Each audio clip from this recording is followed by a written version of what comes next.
دخلوا يداكم يلا القرآن نزل. دخلوا يداكم تبركوا بالشيخ، ربنا يكرمه ان شاء الله بالفردوس الاعلى. مكرم باذن الله، مكرم نور على نور. يلا دخلوا يداكم يا اولادي يلا.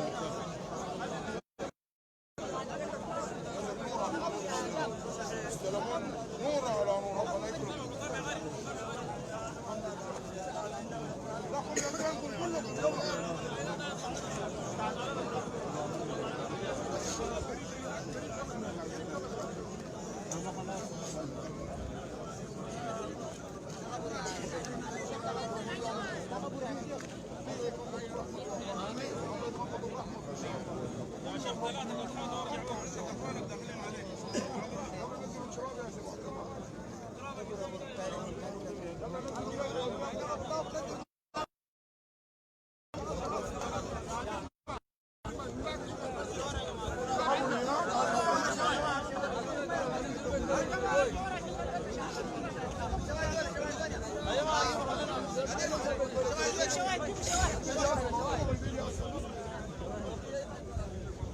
في 4 طوبات وراكم شواهد جيبوها. شواهد يا جماعه. شواهد يا جماعه. التراب يا كله شو ارجعوا لورا شويه. ارجعوا ورا شويه يا اخوانا.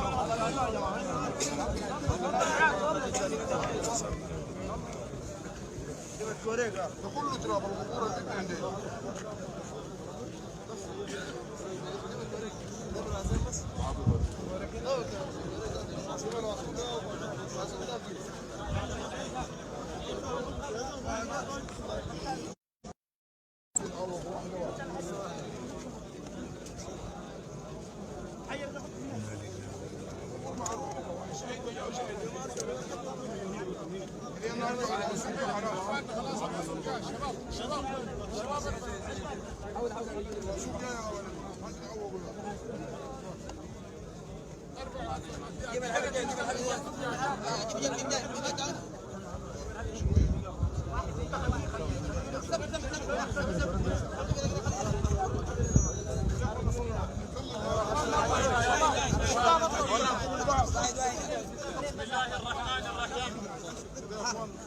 الحمد لله رب العالمين، والصلاة والسلام على سيدنا رسول الله صلى الله عليه وسلم معلم الناس الخير وعلى آله وصحبه ومن اختفى أثره واهتدى بهداه إلى يوم الجمع والدين.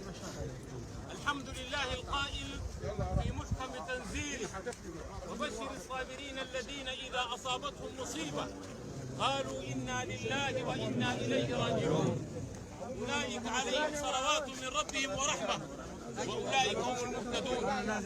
وصلى الله وبارك محمد وعلى آله وصحبه وسلم. أيها الإخوة الأحباب، السلام عليكم ورحمة الله تعالى وبركاته. كان من هدي نبينا عليه الصلاة والسلام أنه إذا يرى أحد أصحابه والسلام عليه فإنهم كانوا يصرخون ويسجدون كأن على رؤوسهم الطير، ويذكرهم عليه الصلاة والسلام بعد أن هو يفعل صلوات ربي وسلامه عليه، فكان يستقبل قبلته ويوجه الصحابة رضوان الله عليهم بقوله: اسألوا لأخيكم الثبات فإنه يساءل الآن. كثرت فيه الملاهي والمشاغل حتى شغلنا عن كل شيء. نقول في هذا المقام أيها الأحبة، هؤلاء حفظة كتاب الله عز وجل، أهل الله وخاصته. نحن اليوم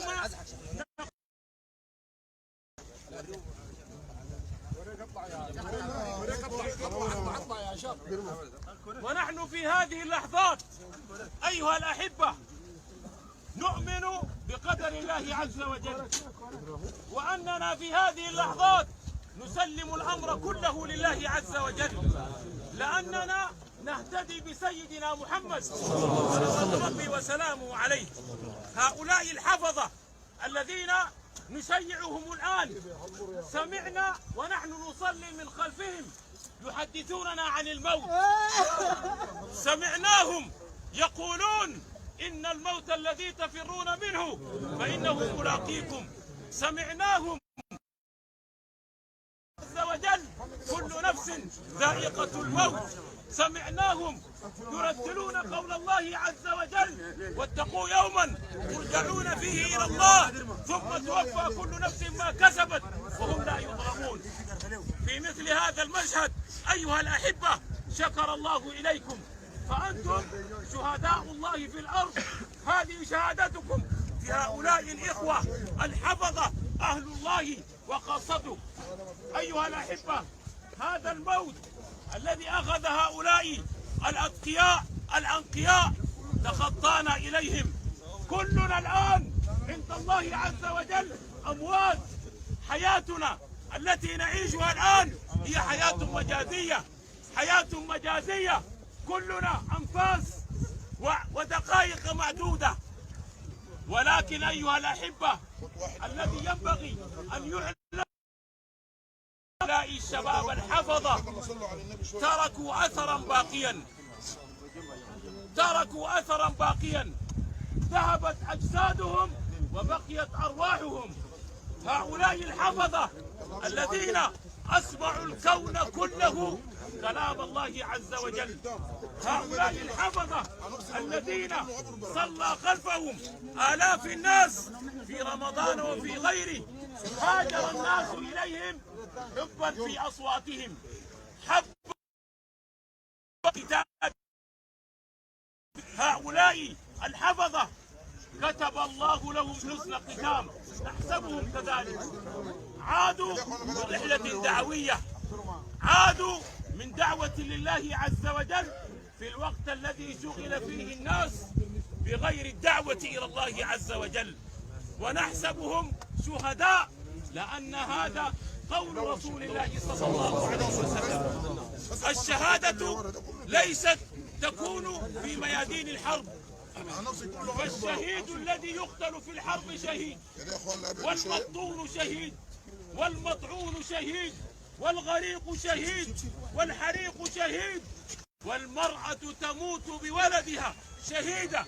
قال علماؤنا: جمع الله لهؤلاء الشهادة لشدة ما يجدون، كلهم يجدوا من المشقة والعنت في الذي ذهبوا إليه. أيها الأحبة، جئنا وتداعينا، ليس بيننا وبينهم نسب، ليس بيننا وبينهم علاقة، بيننا وبينهم هذا القرآن، بيننا وبينهم كتاب الله عز وجل، بيننا وبينهم محمد صلى الله عليه وسلم. شاء من شاء وأبى من أبى ورضي من رضي. جئنا نشيعهم لا لشيء والله يعلم ذلك، لأنهم أدخلوا القرآن في قلوبنا، لأننا حفظنا القرآن على أثرهم، عرفنا المساجد والتهجد والقيام والتلاوة بسببهم. أسأل الله جل وعلا بأسمائه الحسنى وصفاته العلى أن يجعل كل حرف تلوه في مسجد من مساجدنا نورا عليهم في قبورهم. أقول أيها الأحبة، نحن حزينين لفراقهم، لكننا سعداء بهم، وسبب سعادتنا بهم أنهم أهل الله وخاصته، أنهم أشراف الأمة. النبي عليه الصلاة والسلام، صلوا على الحبيب، النبي عليه الصلاة والسلام يقول: من حفظ القرآن فقد استكمل النبوة بين جنبيه، إلا أنه لا يوحى إليه. هؤلاء أعلام الأمة، وهؤلاء هم الذين عرفوا أهل السودان بالعالم كله، عرفوه بالقرآن، عرفوه بالتلاوة النضرة وبالأصوات العذبة، وهذا هو اصطفاء الله إليهم. أقول أيها الأحبة، أنا من هذا المقام والله لا أخاف عليهم، والله لا أخاف عليهم، وإن